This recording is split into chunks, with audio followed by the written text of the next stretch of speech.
Eh bien bonjour les amis et bienvenue dans les chroniques du Sherpa. Nous voici maintenant en 2026 pour continuer de progresser pas à pas vers le sommet situé à 17 000 pieds armé de notre piolet et de notre masque à oxygène.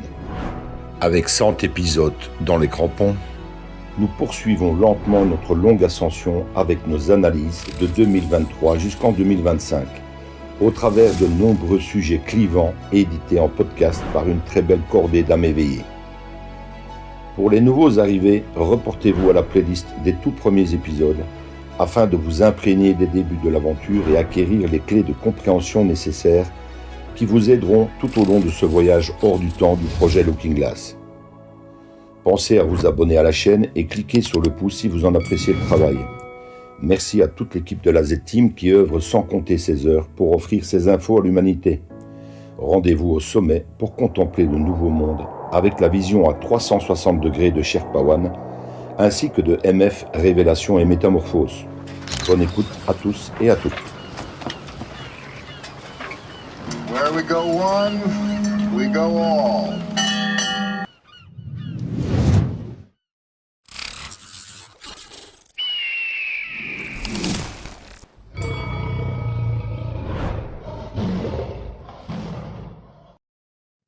Analyse du 20 mars 2024 par Thierry Pirlot, Sherpa One. Prévision des événements sur la base de mars 2024. 2024 est la dernière ligne droite et l'info est extrêmement dense, mais il est très compliqué à cette heure de prédire avec précision comment cette alliance va gérer la fin de la récréation. Néanmoins, on peut évaluer la situation actuelle comme suit. En un, Papa Rothschild est décédé une deuxième fois, 17 mois et 17 jours après la reine reptilienne. Elle-même décédée une deuxième fois, 17 mois et 17 jours après son psychopathe de mari. Comprendre que les 17 sont des codes de Q dans le film. La mort de Rothschild sonne le glas des banques et de leur système économique basé sur l'usure. En 2, Poutine est réélu largement comme chef de guerre le 17 mars 2024. En 3, annonce de Trump et de Musk sur l'éventualité de la jonction entre les plateformes X et Truth Social le 17 mars. C'est la fin annoncée des médias mainstream. En 4, rumeur sur le deuxième décès du roi Charles dans le grand film le 17 mars 2024, ce qui sonnerait le glas de la monarchie britannique et de toutes les monarchies affiliées telles que nous les connaissons. S'ajoute à cela la disparition de Kate Middleton et de William. Ce possible décès du roi Charles, acteur de crise, n'est pas encore confirmé car il est possible que les reliquats de l'état profond tentent de gagner du temps sur le narratif imposé par l'Alliance, ou alors c'est l'Alliance qui installe le suspense pour éveiller et faire que les normies se questionnent sur ce qui se passe à Buckingham. En 5, retour de Trump, chef de guerre actuel, avec ou sans élection. Il se dit aux USA qu'il n'y aura pas d'élection en novembre. Bon, Trump rafle tous les États et n'a plus personne devant lui hormis le zombie Biden. En tant que chef de guerre, Trump est à la tête de 50 000 troupes réservistes de la garde nationale en attente aux USA. En 6, fin de l'opération spéciale russe dès la reprise de Odessa et de la jonction avec la Transnistrie, probablement au printemps. J'en parlais dans une analyse de février 2023. En 7, attente d'un événement effrayant de mort imminente qui provoquerait un confinement et un EBS. Cela pourrait se faire via la loi de conscription militaire en temps de guerre, dans l'objectif de déclencher un pseudo-conflit entre la France et la Russie, en même temps qu'une escalade dans la confrontation avec l'OTAN.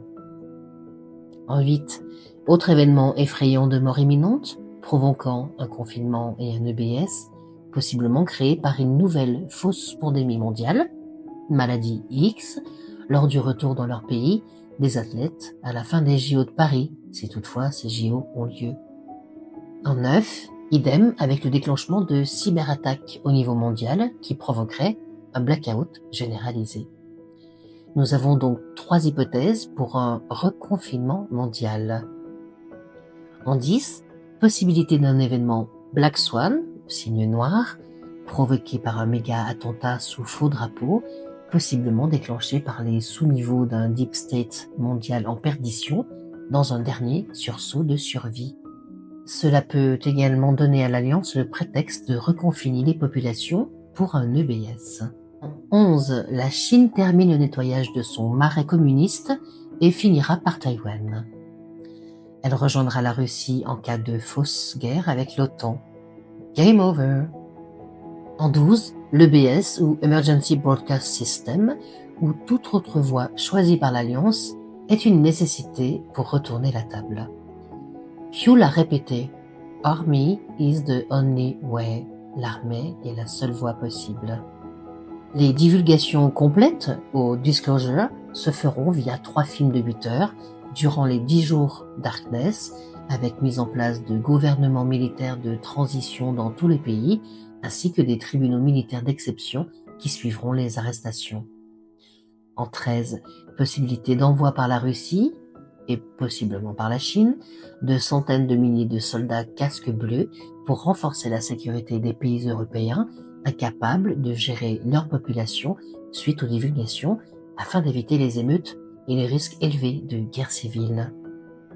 D'ailleurs, il est fort possible que tous les mouvements militaires américains et européens auxquels nous assistons depuis des mois aient pour vocation le déploiement pour le maintien de la paix et non dans le but d'une préparation de confrontation avec la Russie. En 14, effondrement et implosion de l'Union européenne, de l'OTAN et de l'économie mondiale, aussitôt remplacés par le QFS, Quantic Financial System, sans doute déjà en place. En 15, Disclosure, sur les races extraterrestres, positives et bienveillantes, qui, à mon sens, œuvrent avec l'Alliance depuis très longtemps. Les races extraterrestres, négatives ou involutives, ont toutes dégagé de notre monde depuis des années pour la plupart, et depuis fin 2023 pour les derniers. En 16, les pays européens entreront dans les BRICS avec la mise en place de GESARA et du système QFS. Nous sommes probablement déjà dans les BRICS et le QFS à cette heure et à l'insu de notre plein gré. En 17, fin du grand réveil avec l'épilogue du grand film et début de l'âge d'or. En 2025 ou en 2026. Impossible de le dire vu la complexité et l'énormité du plan mondial en cours. Bien sûr, toutes ces hypothèses n'engagent que moi. Elles sont le fruit de mon travail de recherche en tant que Digital Soldier et de ma propre compréhension des événements depuis 2016. Le meilleur arrive et rien ne peut l'arrêter. Where we go one, we go all. Où nous allons un, nous allons tous. Sharpa One.